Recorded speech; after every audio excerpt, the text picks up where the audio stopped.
Last time हमने जो बात की थी हमने बात की थी रदरफोर्ड एटॉमिक मॉडल की।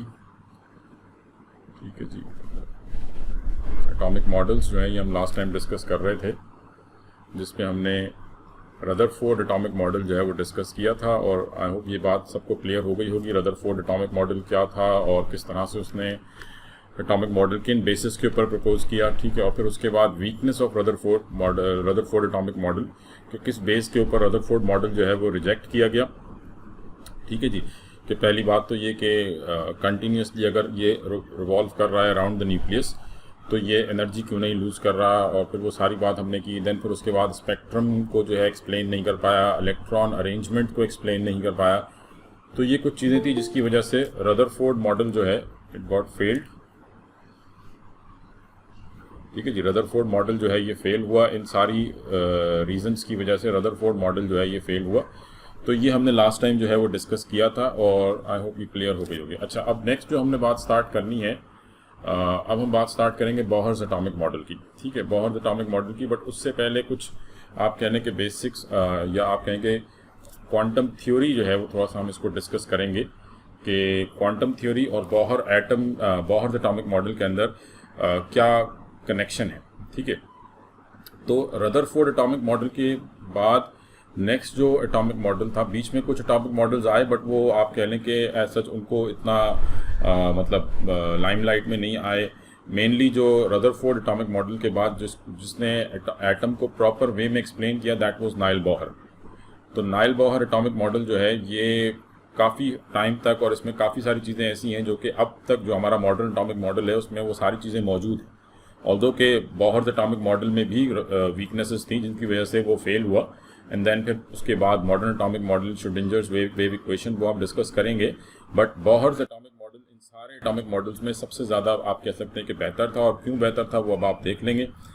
अच्छा जी, तो पहली चीज़ तो ये कि अकॉर्डिंग टू बोहर जो ओल्ड लॉज ऑफ फिज़िक्स थे, ठीक है, क्लासिकल फिज़िक्स के आप लॉज कह लें, ठीक है, के मोमेंटम के और वो सारी चीज़ें, ठीक है, डिड नॉट वर्क इन दी सब माइक्रोस्कोपिक वर्ल्ड ऑफ एटम। ठीक है, यानी जब आप एटम की बात करते हैं, इलेक्ट्रॉन की बात करते हैं, प्रोटॉन की बात करते हैं, सब एटॉमिक पार्टिकल्स की बात करते हैं, तो मतलब ये इतने छोटे पार्टिकल्स हैं कि इनके ऊपर आप क्लासिकल फिज़िक्स के लॉज जो हैं कि जिस तरह से आपको पढ़ते हैं कि S is equals to V I T plus half G T square, ठीक है, ये जो लॉज हैं, ये लॉज जो है वो एटम के ऊपर जो है वो अप्लाई नहीं किए जा सकते। इसकी बहुत ज़्यादा डिटेल में हम नहीं जाते। ठीक है, हम अपनी बात जो आगे हमने करनी है उसके ऊपर जो है बात करेंगे। Now in 1913 Nile Bohr proposed a new model of atom based on the modern quantum theory of energy.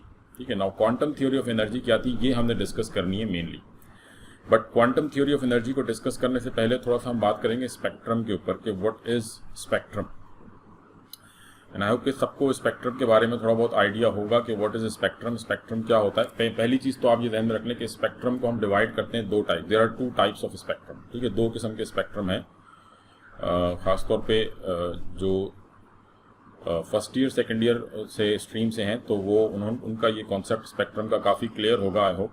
ठीक है, तो स्पेक्ट्रम जो है इसको हम दो टाइप्स में डिवाइड करते हैं। When we talk about spectrum तो इसको हम दो टाइप्स के अंदर डिवाइड करते हैं कि either we are having a continuous spectrum और लाइन स्पेक्ट्रम, या जिसको आप एटॉमिक स्पेक्ट्रा भी कहते हैं। ठीक है, लाइन स्पेक्ट्रा कहें या एटॉमिक स्पेक्ट्रा कहें एक ही बात है। And the other one is continuous spectrum. ठीक है, कंटिन्यूस स्पेक्ट्रम। अब पहले तो हम स्पेक्ट्रम को डिफाइन कर लें कि what is spectrum. It is an array of waves or particles spread out according to the increasing or decreasing order. इसको ऑर्डर कर लें यहाँ पे, और decreasing order of some property. ठीक है, यानी आपने किसी भी चीज़, मतलब आप ये कह लें कि किसी भी आपके पास कोई भी वेव्स हैं या पार्टिकल्स हैं जिनको एक इंक्रीजिंग या डिक्रीजिंग ऑर्डर के अंदर अरेंज किया गया है।